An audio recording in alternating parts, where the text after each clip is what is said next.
warahmatullahi wabarakatuh. Apa kabar Bu? Alhamdulillah, kabar baik. Alhamdulillah hari ini kita akan mengadakan percakapan pra-observasi Bu ya. Sebelum saya mengamati proses pembelajaran yang akan Ibu lakukan di dalam kelas. Oke Pak. Adapun tujuan diadakan supervisi ini adalah untuk mengetahui dan juga mengevaluasi jalannya proses pembelajaran yang Ibu lakukan. Dan mengapa saya melakukan percakapan observasi ini, yaitu sebagai persiapan awal sebelum Ibu melakukan kegiatan pembelajaran. Ada beberapa pertanyaan Bu yang akan saya sampaikan kepada Ibu, yakni pertama berkaitan dengan tujuan pembelajaran. Apakah tujuan pembelajaran yang ingin Ibu capai? Berdasarkan rencana pelajaran yang saya lakukan, ada tujuan pembelajaran yang akan saya capai, yaitu agar siswa bisa menentukan harga penjualan dan pembelian, seperti itu Pak. Baik. Jadi dengan mengamati gambar mereka dapat menemukan nilai pecahan serta menjelaskan dengan tepat.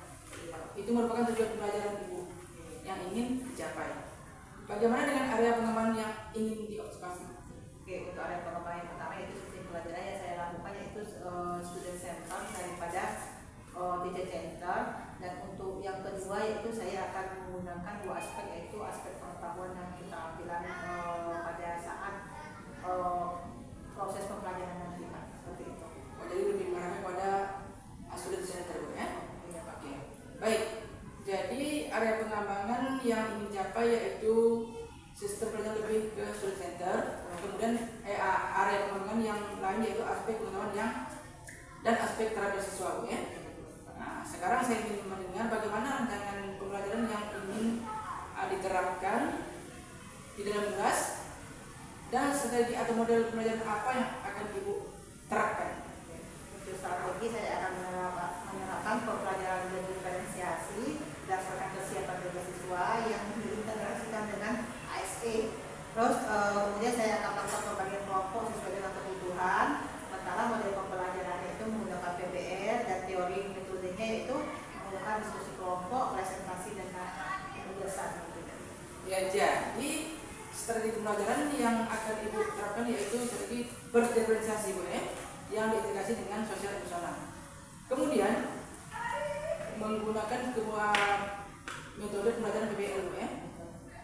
Bagaimana dengan media pembelajaran yang Ibu gunakan?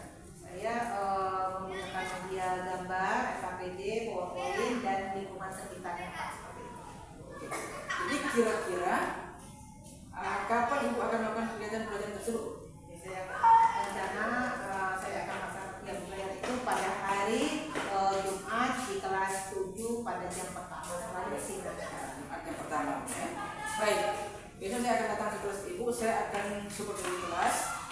Saya akan melihat mencatat hal-hal apa saja yang terjadi di dalam kelas. Maka setelah itu kita akan melakukan percakapan terakhir, yakni percakapan pasca observasi ya. Ibu melakukan kegiatan pembelajaran di kelas nantinya. Oke, sebelum kita akhiri, hal-hal apa saja yang dapat Ibu dapatkan dari percakapan hari ini? Oke, dari percakapan tadi saya mendapatkan gambaran mengenai persiapan yang harus saya lakukan sebelum kegiatan pembelajaran, seperti menyiapkan belajar, metode, model, strategi untuk menyampaikan pembelajaran di kelas nantinya. Baik, saya ucapkan terima kasih Bu atas waktu bersamanya. Bu sudah bersedia melakukan percakapan ini. Kita sampai bertemu pada waktu lain. Terima kasih Bu. Oke, terima kasih Pak.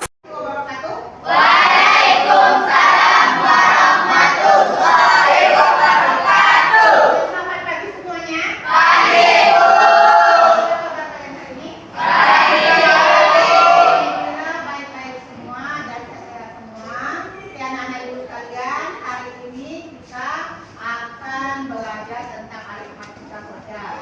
Sebelum kita belajar, marilah kita berdoa menurut agama dan percaya kita masing-masing.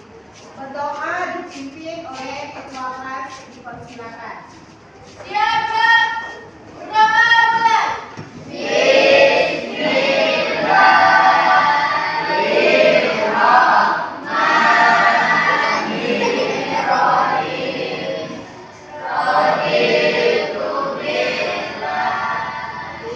Selanjutnya ibu akan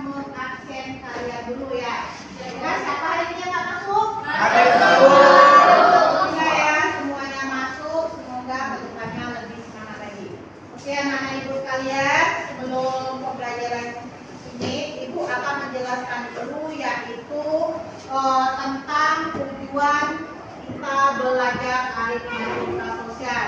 Di sini tujuan kita belajar tentang aritmatika sosial itu terutama untuk harga jual dan harga beli ada 3 ya. Pertama apa?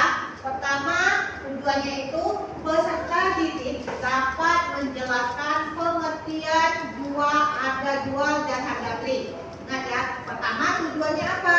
Peserta didik dapat menjelaskan harga jual, pengertian harga jual dan harga beli. Yang kedua tujuannya apa?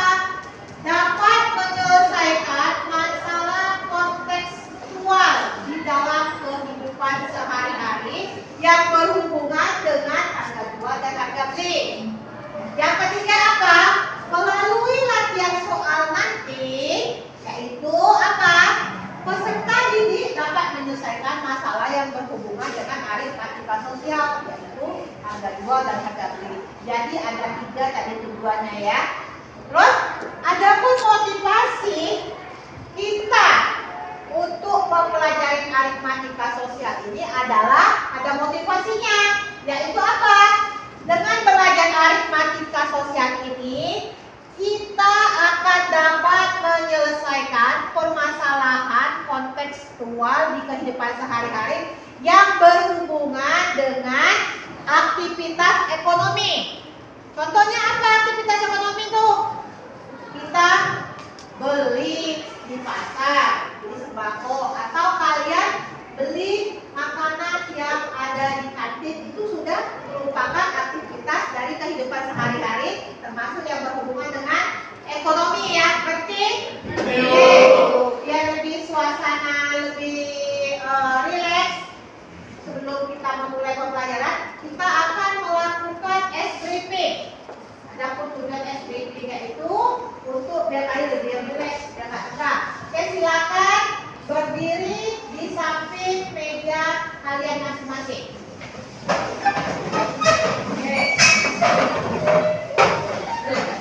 Oke, selesai. Perhatikan ke depan dan dengarkan instruksi dari ibu.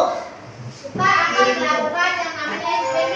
Pertama, kalau ibu bilang selamat pagi, tepuk tangannya 1.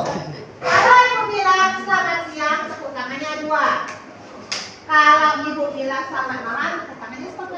Kenapa? Karena malam kita tidur. Bisa dimengerti? Bisa.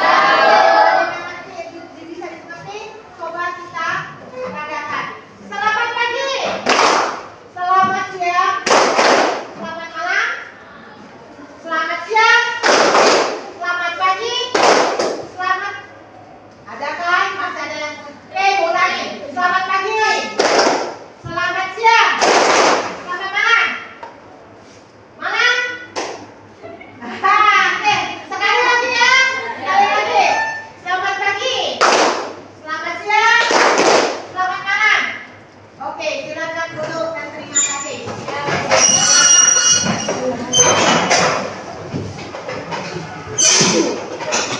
Oke, anak-anak ibu sekalian, dengarkan. Kalian sudah ibu bentuk menjadi 4 kelompok. Kelompok 1, kelompok 2, kelompok 3, kelompok 4. Ingatkan ya kelompoknya ya. Kelompok 1, kelompok 2, kelompok 3, kelompok 4. Nah, setelah ibu bikin kelompok, Ibu sambil saya menjadi akan tetapi saya hadir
pedagang dalam keadaan untung itu 10 kali harga jual dibagi 10 tambah persentase dari keuntungan itu. Begitu juga sebaliknya ya, kalau penjual itu rugi, 10 dikali harga jual dibagi 10 dikali persentase dari ruginya itu. Jadi sekarang dapat disimpulkan dalam aplikasi dalam kehidupan sehari-hari itu, misalnya kita berbelanja di pasar, ini pasar tradisional. Kalau untuk pembeli dapat memperhitungkan harga pembelian dengan sisa uang yang dimiliki sehingga dapat menghemat pengeluaran sehari-hari. Jadi bagi kita pembeli, kalau kita berperan sebagai pembeli, kita kan pinginnya berbelanja di pasar itu biar hemat. Untuk menjual apa? Dijual mempengaruhi apa tuh? Mempengaruhi keuntungan yang ingin diperoleh, dan ketika mengalami kerugian dapat memprediksi besarnya kerugian. Oke ya? Oke, sekian. Ada yang bertanya tentang PPT Ibu ini? Ada yang bertanya? Kalau tidak ada yang bertanya, sekarang berhubung kalian sudah Ibu bagi menjadi 4 kelompok, Ibu akan membagikan LKPD ini. Bagikan dulu LKPD-nya ya.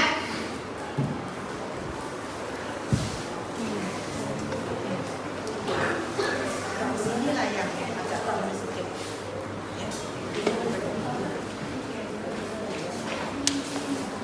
Oke, dengarkan instruksinya. Oke, loh, kalau dengarkan dulu. Di meja kalian sudah ada LKPD masing-masing. Di situ sudah ada petunjuk untuk mengerjakan LKPD-nya.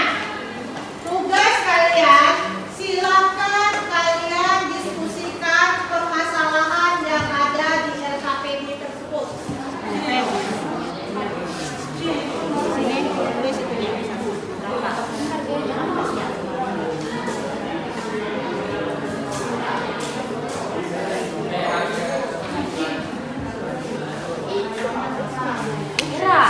Maka cok kita tahu lupa maka kamu tanya ke tadi kamu jangan sembunyi apakah keuntungannya bisa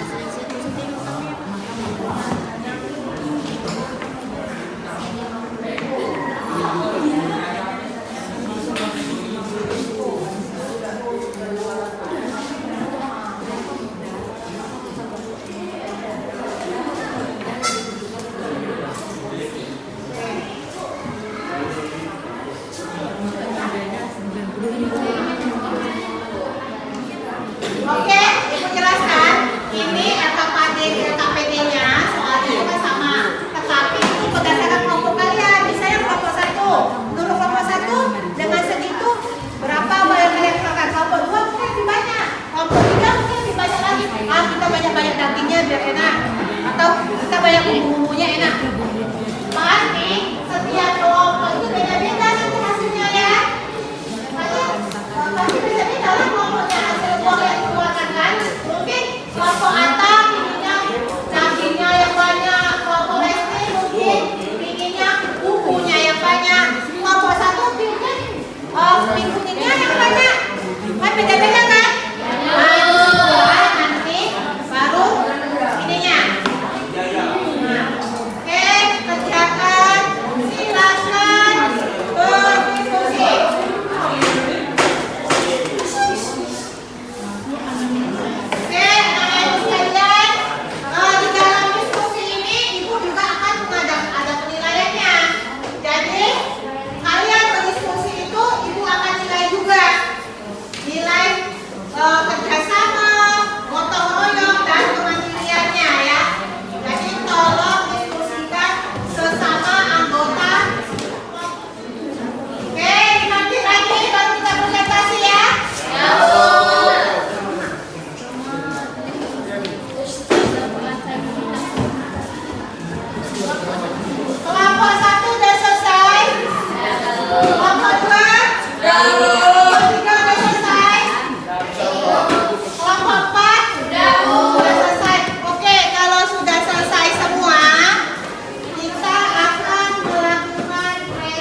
Total barang yang dibutuhkan untuk membuat bakso adalah daging giling 5 kilo, rupiah 90.000 dikali 30.000 sama dengan 27.000. Mie kuning 10 pak, 9.000 kali 15.000 sama dengan 75.000 rupiah. Mie bihun 10 pak, 5.000 dikali 5.000 sama dengan 25.000. Total belanja untuk membuat 50 porsi bakso menurut kelompok kami adalah sayuran 25.000 dikali 15.000 sama dengan 125.000 rupiah. Bumbu 15.000 dikali 5.000 sama dengan 75.000 rupiah. Bahan bakar 20.000 kali 7.000 sama dengan 140.000 rupiah. Total belanja untuk membuat 50 porsi bakso kami adalah 467.000 rupiah. Sekian dari hasil diskusi kami. Ada yang ingin menambahkan? Oke, tadi ketua perwakilan kelompok 4 sudah mempresentasikan hasil diskusinya. Ada yang ingin bertanya? Ya. Oke, sekarang kelompok 4 berhubung teman-teman yang tidak bertanya sekarang, ada yang mau menambahkan untuk membuat baksonya? Oke, tepuk tangan untuk kelompok 4. Oke, sekarang kelompok mana lagi yang presentasi? Assalamualaikum warahmatullahi wabarakatuh.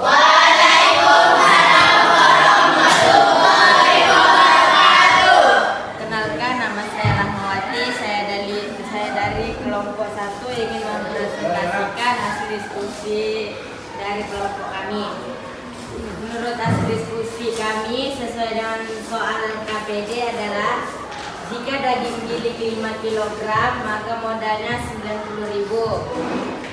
Jika mie kuning 10 pak maka modalnya adalah 5.000. Jika mie bihun 10 pak maka modalnya adalah 5.000.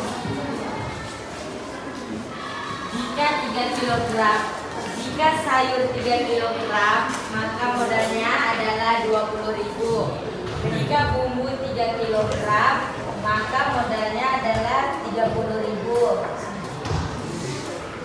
Jika bahan bakar 5 kg maka modalnya adalah 50.000. Maka total modal untuk membuat 50 porsi bakso adalah 200.000.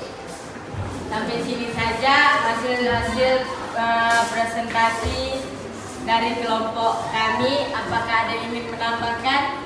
Ada yang ingin menambahkan? Tidak. Tidak. Oke, kasih aplaus untuk kelompok 1. Berhubung kalian presentasinya sudah semua, ini perwakilan kelompok sudah mempresentasinya. Sekarang ibu mau tanya, dari permasalahan yang ada pada LKPD itu, adakah yang kalian ingin tanyakan? Apakah sudah mengerti? Sudah. Ya, alhamdulillah.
Bento, Bruto, Diskon, dan Sekarang. Minggu depan kita akan belajar lagi seperti tadi tentang pada aritmatika sosial ya. Ada lagi pertanyaan? Ada. Kelompok 1 udah jelas? Udah.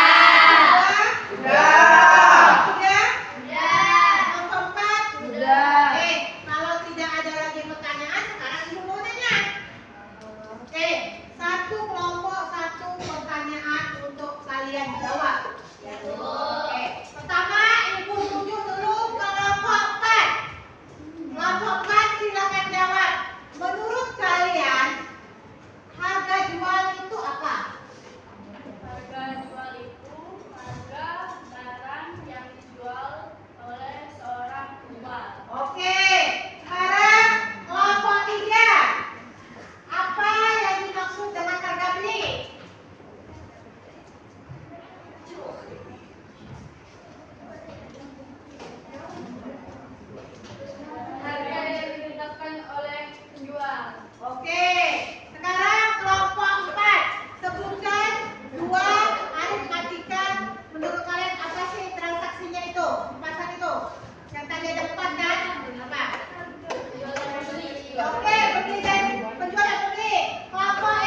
berhasil dilakukan di dalam kelas atau belum? Alhamdulillah, menurut anak saya sudah cukup baik, namun masih ada kekurangan yang alami ketika saya melaksanakan proses pembelajaran. Baik, jadi menurut Ibu sudah berjalan baik ya. Menurut Ibu apa saja kekurangan atau mungkin kendala-kendala yang Ibu hadapi ketika menjalani proses pembelajaran di kelas? Menurut saya itu kekurangan atau kekurangan yang saya alami yaitu masih adanya siswa yang pasif dan tidak mau berkolaborasi, terus apa namanya, ada siswa yang kurang aktif, terus mereka sendiri seperti itu Pak.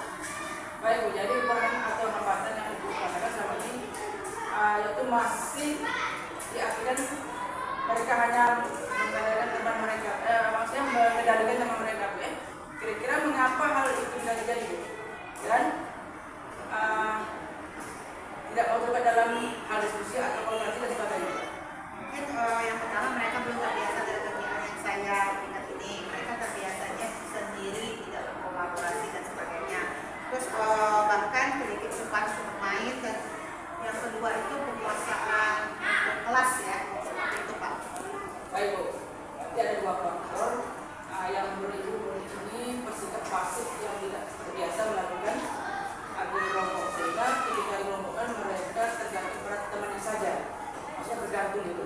Dan yang kedua, duanya menguasai kelas sehingga murid bersikap pasif. Kira-kira apa saja rencana yang tidak lanjut yang Ibu ke depannya itu agar kekurangan ini bisa tidak terjadi lagi? Rencana saya ke depan itu yang pertama saya akan menerapkan pembelajaran lebih diferensiasi, yaitu saya mendapat 3 aspek dari belajar, yaitu auditori, visual, dan kognitif. Seperti itu Pak. Kegiatan ini harus didampingi dengan strategi dan media yang lebih bervariasi dan lebih menarik untuk anak-anak, sehingga anak-anak nantinya bisa tertarik dan tidak bosan untuk mengikuti pembelajaran yang saya berikan ke depannya. Baik, itu merupakan rencana ke depannya Bu ya. Pada saat proses pembelajaran yang akan datang, mereka bisa menikmati dengan tidak pasif lagi. Mudah-mudahan rencana yang disampaikan sterilisasi dan bisa memberikan proses pembelajaran yang lebih baik ke depannya. Kira-kira kapan Ibu akan melakukan perubahan dengan rencana yang Ibu sampaikan tadi? Mungkin untuk waktu atau tempat itu saya